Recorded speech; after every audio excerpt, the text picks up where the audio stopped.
यह कोई साधारण मनुष्य नहीं था। यह राजकुमार सिद्धार्थ था, जिसने संसार का सुख त्याग दिया था। यदि सत्य पाना है तो शरीर की हर इच्छा को हराना होगा। वह अब केवल जड़ें और जंगली फल खाकर जीवित रहता था। जो हवा से अपने आप गिर जाए वही उसका भोजन था। भोजन जितना कम, आत्मा उतनी मुक्त।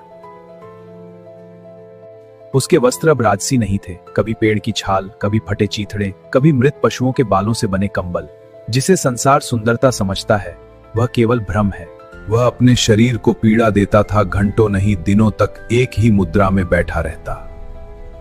जब तक शरीर टूटेगा नहीं, आत्मा जागेगी कैसे? उसकी तपस्या अब भयावह हो चुकी थी। वह अपने शरीर को हर दिन नई पीड़ा देता।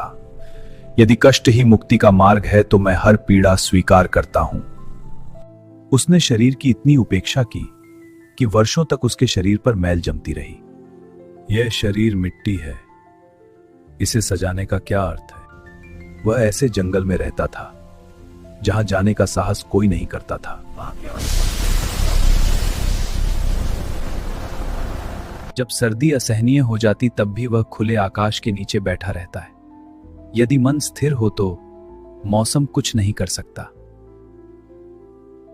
और जब गर्मी आग बरसाती तब वह धूप के नीचे बैठकर तप करता, जब तक भीतर का कंकार प्रकाश नहीं मिलेगा।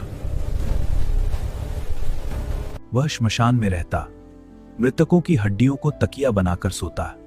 मृत्यु ही अंतिम सत्य है। धीरे धीरे उसने भोजन भी त्याग दिया। पहले एक फल, फिर एक दाना। भूख शरीर की है, आत्मा की नहीं। उसका शरीर इतना दुर्बल हो गया कि पेट और पीठ एक दूसरे से सट गए। क्या यही सत्य का मार्ग है? तभी गौतम को एहसास हुआ, अत्यधिक सुख और अत्यधिक कष्ट दोनों ही गलत मार्ग हैं। सत्य मध्यम मार्ग में है। उसी दिन जन्म हुआ बुद्ध का, जिसने संसार को करुणा, शांति और मध्यम मार्ग का संदेश दिया। अत्याचार नहीं, संतुलन ही मुक्ति का मार्ग है।